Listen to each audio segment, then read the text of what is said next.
Football বিশ্বকাপ মানেই কোটি কোটি দর্শকের আবেগ, উচ্ছ্বাস আর অপেক্ষার অবসান। বিশ্বকাপ ২০২৬ শুরু হতেই সেই উন্মাদনায় মেতেছেন দেশের শোবিজ অঙ্গনের তারকারাও। ব্যস্ত শুটিং সূচির ফাঁকেও প্রিয় দলের খেলা দেখতে প্রস্তুত তারা। কেউ আর্জেন্টিনার, কেউ ব্রাজিলের, আবার কেউ সমর্থন করছেন স্পেন সহ অন্য দলগুলোরও।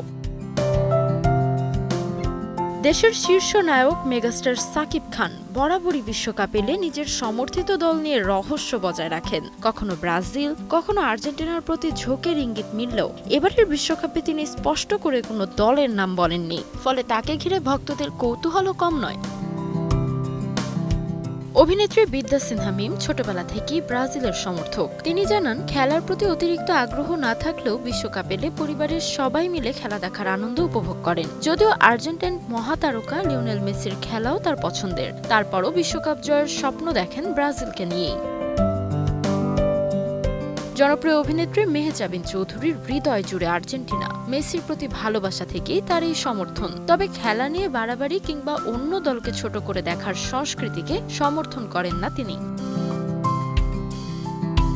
লাইভ বয় কিনে কল দাও টোল ফ্রি নম্বরে, আর এক নিঃশ্বাসে গোল বলে জিতে নাও ফিফা বিশ্বকাপ 2026 এক্সক্লুসিভ পুরস্কার। তরুণ অভিনেত্রী নাজিফা তুষি নিজেকে ব্রাজিলের সমর্থক বললেও মেসির কারণে আর্জেন্টিনার খেলাও উপভোগ করেন। তার কাছে বিশ্বকাপ মানেই বন্ধুদের সঙ্গে উৎসবের মতো সময় কাটানো। অন্যদিকে অভিনেত্রী মনিরা মিঠু আর্জেন্টিনার একনিষ্ঠ সমর্থক। কিংবদন্তি ডিয়েগো ম্যারাডোনার সময় থেকে এই দলের প্রতি তার ভালোবাসা।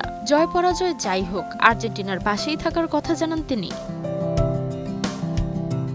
অভিনেতা সিয়াম আহমেদের পছন্দের দল স্পেন। তার মতে স্প্যানিশ ফুটবলের ছন্দময় পাসিং, বল নিয়ন্ত্রণ এবং আক্রমণাত্মক সৌন্দর্য তাকে সবচেয়ে বেশি আকৃষ্ট করে। অন্যদিকে অভিনেতা মিশা সওদাগর বরাবরের মতোই ব্রাজিলের সমর্থক। সাম্বা ফুটবলের নান্দনিকতা তাকে মুগ্ধ করে এবং এবারও তিনি ব্রাজিলের শিরোপা জয়ের স্বপ্ন দেখছেন। বিশ্বকাপের উত্তেজনা ছড়িয়ে পড়েছে মাঠের বাইরেও। প্রিয় দলকে ঘিরে তারকাদের উচ্ছ্বাস, আবেগ আর প্রত্যাশা যোগ করেছে নতুন মাত্রা। আর্জেন্টিনা, ব্রাজিল কিংবা স্পেন সমর্থনের রং ভিন্ন হলেও সবার লক্ষ্য একটাই, উপভোগ করা বিশ্ব ফুটবলের সবচেয়ে বড় উৎসব। তাজমিলা খান, সময় সংবাদ।